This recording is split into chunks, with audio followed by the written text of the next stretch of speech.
Hi guys, welcome to Eyes Closed with Sumo Cyco. I'm Hello. Skye and Woot woot. Trozzi. Thanks guys for taking your time to chat to me. And we had a crazy pigeon story just now coming through that might not be part of this interview. Just Okay. Gotta keep it PG there too. Yeah.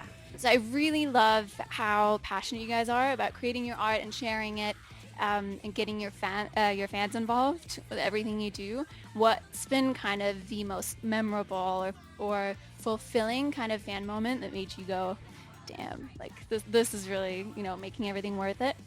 Wow. Do you have one that comes to mind, Rose? Because I have so many that come to mind. I kind of do with Stephen Emmanuel in New York. Yeah. Do you remember that time? When he just he totally fangirled is the best way to put that. But he is just one of the nicest guys ever. Very nice to us. It was just nice to actually meet him and get to know him as a person. That was my favorite part about that. Yeah, we had one fan who's actually here tonight in London. His name's Lars, and he flew in from Germany. Yeah, okay. I mean, not personally. Yeah, he flew in from Germany to be part of a Sumo Cyco music video. And then ever since then, he's like this warrior for the band. He's traveled all the way to our hometown of Hamilton to see us in Florida. Obviously, he's here in London, and he's from Germany. So he's just been such a trooper. And he brings his teacher friends all the time to come rock out. And he's always crowd surfing. He's crowd surfed when there was no crowd. I don't know how you do that. Yeah, no, but definitely. Lars figured it out, and that's how hardcore he is. There was one time we played a show where he randomly, we didn't even know he was going to be there. He just started crowd surfing, and so halfway through our set, I'm like, "Is that Lars? Oh my God, it's Lars!" And he's just crowd surfing the whole thing. Did not know it was him. It was Florida, right? Yeah, Florida. But there's been so many amazing moments where fans just come up and pour their heart out. I think they feel a weird connection, even though we haven't met, just because they're so close to the music, and I think that's what's so powerful about music.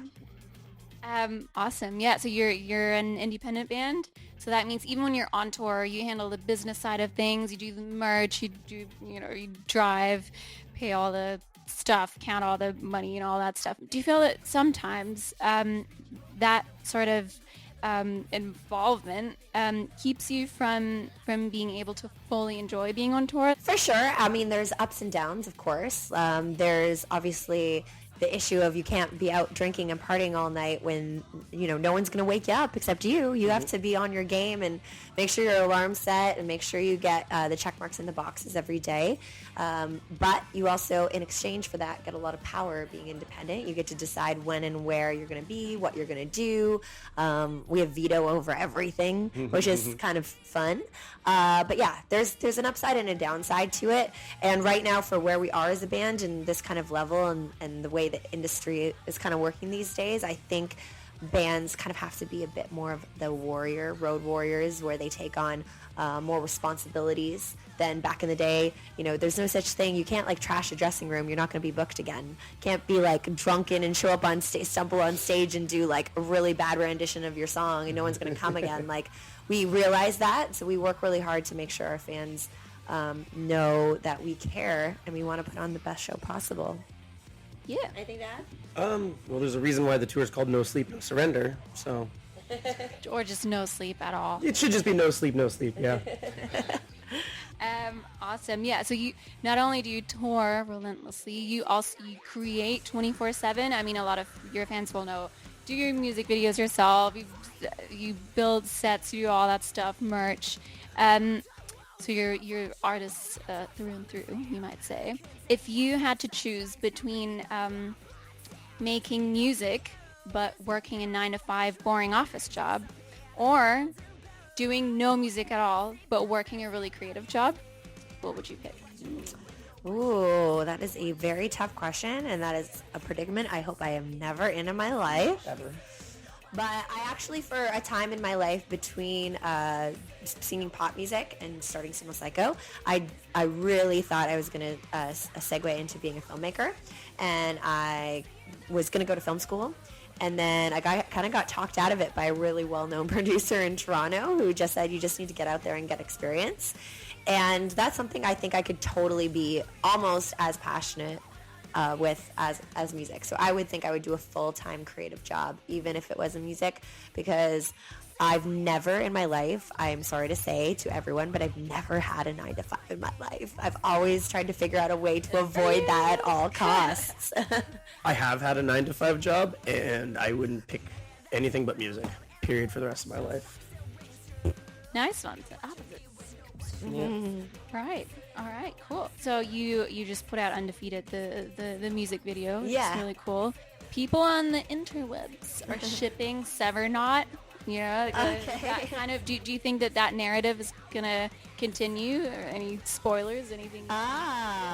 You're very well informed. Well, as we do, we like to have reoccurring characters in our videos, and we kind of like to weave in our stories of Cyco City. But as some people know, we're also kind of flying by the seat of our pants. So we never know if we're going to have time to finish this story or that story, or where our songs or our videos are going to take us. I was actually telling some fans who were really curious the other day about finishing some of our storylines, because we kind of tease them, but we don't really finish them because sometimes we just get carried off doing other projects. But eventually I'd really love to just make like a quick, like even just like a graphic novel, or even just like write myself up what the story is. And so some of those fans can get a little bit more satisfaction of what my thoughts were when I started creating the certain storylines. Yeah. Man, because they're so into it. Like, your fans are super intense. It's amazing. I saw that I don't know if you were the one tweeting it, but someone was looking for like tattoo artist recommendations in London. Was that you?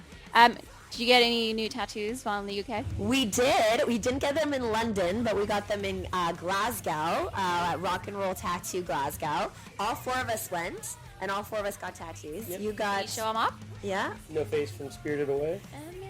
Amazing. That looks fresh. Yeah, I'm going to see if mine will... If I can pop mine out. I got a little Severs machete. Nice. I Can you love see that. it? Did I pull it up high enough? Yeah. That's So, sweet. Yeah, to remind me, that's my kind of like weapon of choice as my Yeah. alter ego.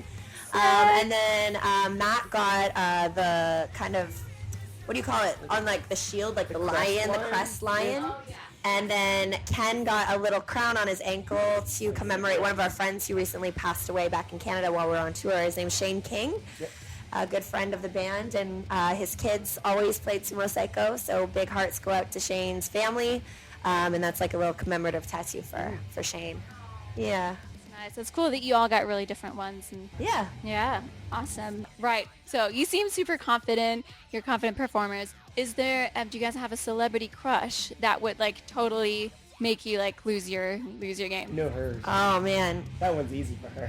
Well, there's a few. okay, I mean, if like Chris Hemsworth or Brad Pitt walked into the venue and they're like slowly lifting up their shirts or something, I'd be like, okay, I'm stopping performing now. What about you? Ooh, I gotta think about that one for a sec. I'm gonna Brink, actually. From in this moment, I would stop playing drums easily for that. Just walk off the stage and just Oh, I just dropped it. bye. Yeah, I think it's really intimidating when fellow musicians watch your set. Because one time, actually, this is a pretty funny story. Back when I was doing pop music, and Ken and Matt, who were in my band, other than Skye, were there. And Anthony Keidis turns around the corner, and I'm like, why is Anthony Keidis watching me play right now? And he was promoting a book, and I didn't even know we were going to be on the same like show. Like, it was like a morning TV talk show. And he just turned the corner, and I'm like, oh my God, he's watching us play right now. And it's like, oh. So nerve-wracking. What would you even do? Yeah, like I think I would just blank. Yeah. Just retire and be like, nope, that's it. I'm out. My last question is, what would Sumo Cyco, or just one member of Sumo Cyco, make it to the front page of a newspaper for? Oh, what would you make it to the front page of a newspaper for? Not a pigeon, of course. But, Well, wouldn't you love to be known for your music? To be I would love on the cover of a magazine for being like the best band in the world? or on Modern Drummer. But if I had to pick something crazy, I tend to get into a lot of accidents. Like, for instance, I got hit in the face with a ceiling fan. Oh, I heard about that. And yeah, I've like fallen from cars, I've like tripped over stuff, and usually when I'm making a music video, so maybe there'd be like some really epic story that would get picked up by like a tabloid magazine of me like injuring myself or something. But Freak accident. yeah, freak accident. situation. I was about to say the same thing on the tabloid for some kind of rumor between bandmates. This is a segue between our last interview we did. Ooh, all right. There is a romance brewing in Sumo Cyco There that is was not. that You said Romance brewing. bromance, not romance. bromance. Yeah. Bromance, just to confirm. All right. Care to further comment, or I can just make there up was like apparently a rumor going around that me and Ken are a couple. The bassist of our band. which why not? You know, I mean, He's a pretty good looking guy. He's got a big beard, but no. it's all that counts in Yeah. a guy. Yeah, know, beard and tattoos, right? That's yeah. all it's in right now.